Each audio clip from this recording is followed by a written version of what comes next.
Tonight, we're uncovering 5 subtle signs your mind is quietly working against you. Not because you're broken, but because it's too powerful for its own good. This is the overthinker's curse. Let's begin. The first sign is the most common trap for sharp minds. You don't just see one path ahead, you see dozens. Every decision branches into endless possibilities, risks, and second-order consequences.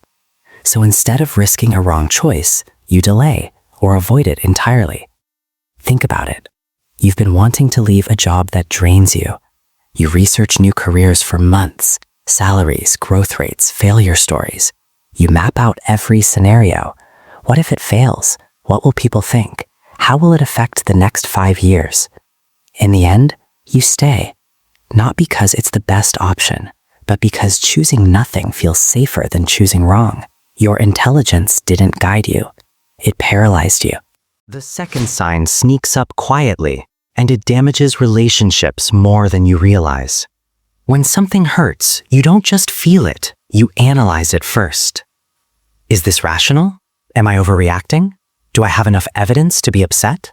Emotions aren't problems to solve. They're signals to experience.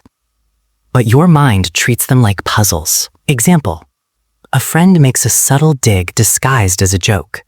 You notice it instantly, but instead of feeling the sting and addressing it, you rationalize. They were probably stressed. It wasn't that bad. Confronting it would create drama. Weeks later, you feel distant from them, and you can't quite explain why. The emotion didn't vanish.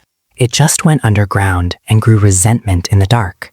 You thought your way out of feeling, but you can't think your way into healing. Third, you confuse preparation with progress. Smart people love feeling in control. Researching, planning, optimizing, it all feels productive. But there's a hidden line where preparation turns into avoidance. You want to start a YouTube channel, or a business, or a fitness routine. You buy the courses, read the books, watch the experts, take notes, refine your strategy. But launching? That keeps getting pushed back. There's one more thing I need to learn. One more tool I should master. The truth, you're not waiting to be ready. You're waiting to be certain. And certainty never comes. Momentum dies not from lack of knowledge, but from endless refinement in your head. The fourth sign is the quietest and the most exhausting. You know how complex the world is. You see nuance everywhere. You're aware of your own gaps, so you set the bar impossibly high, for yourself only. You finish a project others call impressive. Colleagues praise it, friends share it. But inside, you feel hollow, because you're not comparing your work to theirs. You're comparing it to the perfect version that lives only in your mind, the one with no flaws, no compromises, no human limits. No one else sees this standard. No one else punishes you for missing it, but you do, every single time. Perfectionism disguised as high standards is just self-criticism wearing a smarter mask. The final and most dangerous sign, your inner world becomes richer than reality. You rehearse conversations that never happen. You win arguments hours too late, in the shower with perfect comebacks. You simulate entire futures instead of taking one real step forward. Real example. At a social gathering, someone says something you disagree with.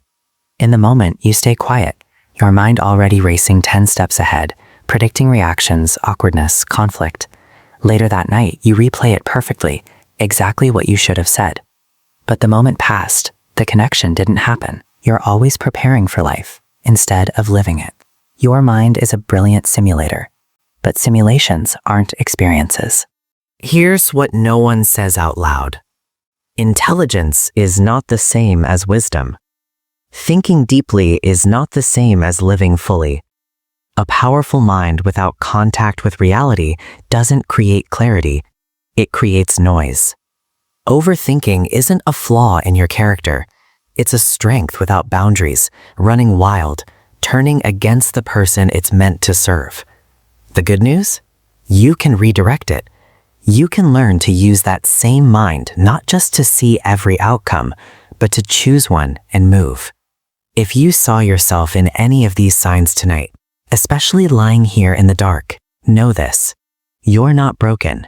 You're not lazy. You're not alone. Your mind is a gift. It just needs friction with the real world to shine. This channel is here to help you turn overthinking into overperforming, depth into direction, and intelligence back into power. Thanks for spending this time with me. Now, try to get some rest.